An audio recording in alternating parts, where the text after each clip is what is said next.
You are watching power move in real time, not diplomacy, not negotiation, but seizure. The United States looks at Venezuela's oil and says one sentence that changes everything. We will take it. No vote, no court, no consultation. On the first day alone, $5.2 billion was pulled across the table. That number is shocking, but the meaning behind it is far more dangerous, because this is not about ideology. It is not even about Venezuela. It is about a system under pressure. Refineries designed half a century ago, inflation squeezing asphalt, roads, infrastructure, global oil markets shaking under unrest in Iran, and an executive branch choosing speed over permission. This is not chaos. It is intention. Shock is not a side effect. Shock is the strategy. If you want to understand where energy, power, and sovereignty are really heading, stay with me. Because to understand this moment, we must step back and look at why the system needed this move at all. This moment feels sudden, but it didn't come out of nowhere. What you are seeing is the surface of a deeper imbalance. For decades, the global energy system was built on assumptions: stable supply, predictable trade routes, clear lines between economics and politics. Those assumptions are now collapsing. The United States is not acting out of impulse. It is responding to constraint, a refining system optimized for a type of oil it no longer controls, an economy where infrastructure costs feed inflation, a world where Middle Eastern instability threatens every price signal. So the question is not why Venezuela. The real question is this: what happens when the largest economy in the world decides that access matters more than permission? When speed matters more than process? When executive power replaces multilateral bargaining? This is the core of the issue, not morality, not legality, but system survival. To understand why this choice became inevitable, we need to rewind the clock back to the technical decisions made decades ago, decisions that quietly locked the system into a single path. 50 years ago, a quiet decision reshaped the future. American refineries were built for efficiency, but not for flexibility. Along the Gulf Coast in Texas and Louisiana, engineers tuned massive refining systems to handle one thing especially well: heavy crude, dense, sulfur-rich, difficult to process, but incredibly valuable once refined. At the time, the logic was simple. Venezuela sat close. Its reserves were vast. Its oil matched the hardware perfectly. This was not politics. It was engineering. But engineering creates dependency. Over time, those refineries grew larger, more complex, more specialized, and alternatives narrowed. When Venezuelan supply collapsed, the system didn't adapt. It strained. Lighter crudes could not fully replace what was lost. Efficiency dropped. Costs rose. A technical choice became a strategic vulnerability. And vulnerabilities do not stay dormant forever. They wait until pressure makes them visible. That pressure finally arrived. Then the pressure snapped. Not slowly, not politely, but all at once. Global oil markets entered a new phase of volatility. Unrest in Iran threatened supply lines no one could easily replace. Prices reacted before diplomats could. At the same time, Venezuela's output sat idle. Once near 3.5 million barrels a day, now collapsed to under a million. A sleeping giant, but unstable, left unmanaged. That volume could flood markets or disappear overnight. Either way, chaos. So the response was not release, it was capture. By taking control of exports, the United States didn't just secure supply, it installed a valve. Flow could be increased or choked. Prices could be softened or defended. This was not aggression for its own sake. It was crisis management at scale. If this feels uncomfortable, it should. Because this is what power looks like when markets stop behaving. And once this line is crossed, there is no clean way back. What looks like seizure is actually architecture, a financial system disguised as logistics. The oil does not simply move, it is routed. The United States positions itself as the broker, the gatekeeper, the clearinghouse. Most exports flow inward. Some are released outward, to Europe, to Asia, but always through American hands. The revenue on paper belongs to Venezuela, reconstruction, stability, a future, but control belongs elsewhere.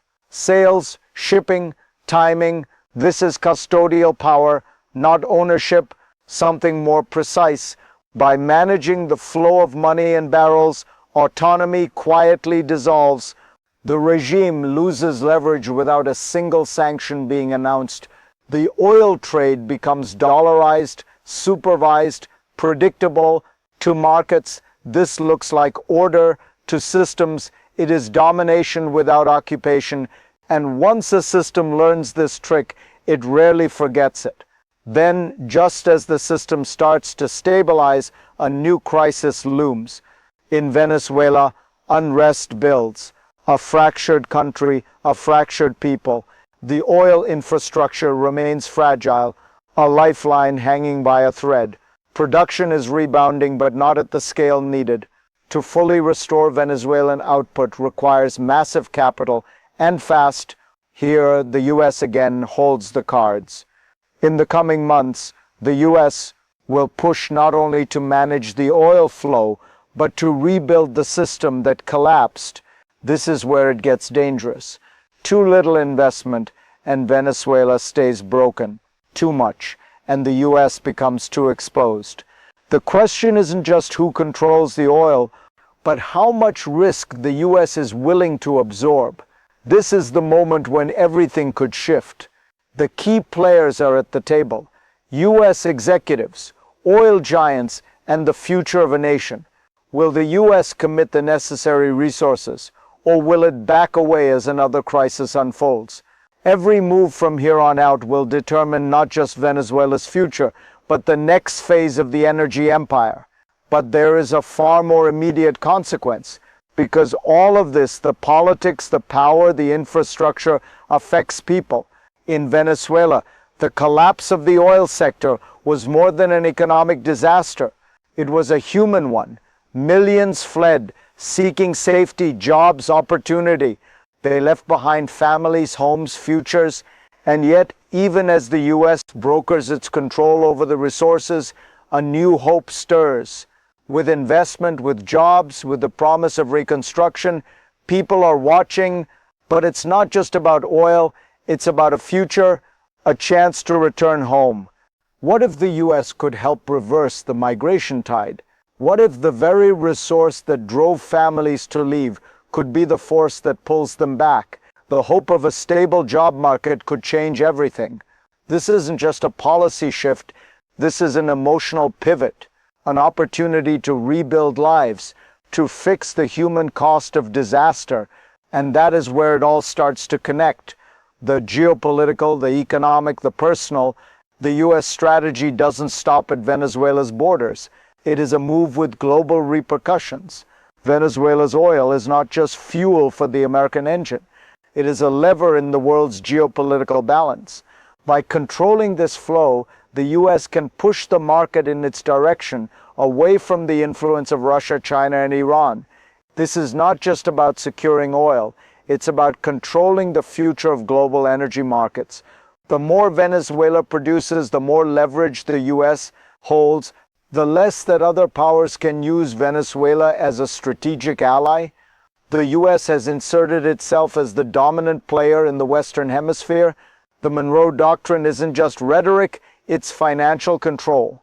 This is a blockade of influence, a reassertion of U.S. dominance. But the problem is this: while the U.S. gains control, it also risks alienating the very players it has to deal with.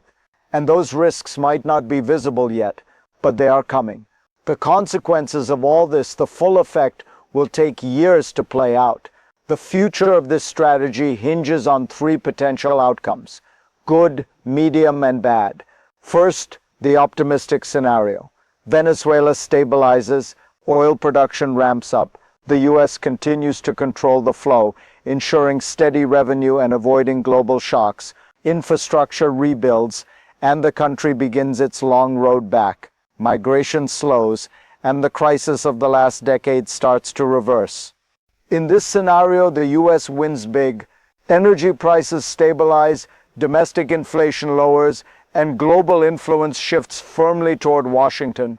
Venezuela becomes a reliable partner, a model of how the U.S. reshaped a crisis into opportunity. Second, the medium scenario. Venezuela's recovery is slow but steady. Oil production grows, but not enough to fully restore the country's former glory. The U.S. keeps control, but the political instability within Venezuela remains a constant threat. In this scenario, the U.S. still benefits, but it is not the massive win it envisioned. The tension between control and uncertainty keeps both nations on edge. Third, the worst-case scenario, Venezuela's collapse continues. The oil industry cannot recover in time, and U.S. control falters. Russia, China, and Iran exploit the chaos, reasserting their influence in the region. The U.S. loses both energy security and its influence over the Western Hemisphere. In this scenario, the price of failure is steep. The future is uncertain, but this is the road ahead. Each step will determine whether this gamble pays off or becomes a costly misstep. In the end, it all comes down to one question: how much power are you willing to seize? The U.S. has crossed a threshold. A bold new strategy is unfolding. And the consequences for Venezuela, for the U.S., and for the world are far from clear. What's certain is this: the U.S. is not just controlling oil, it's controlling the future of the Western Hemisphere.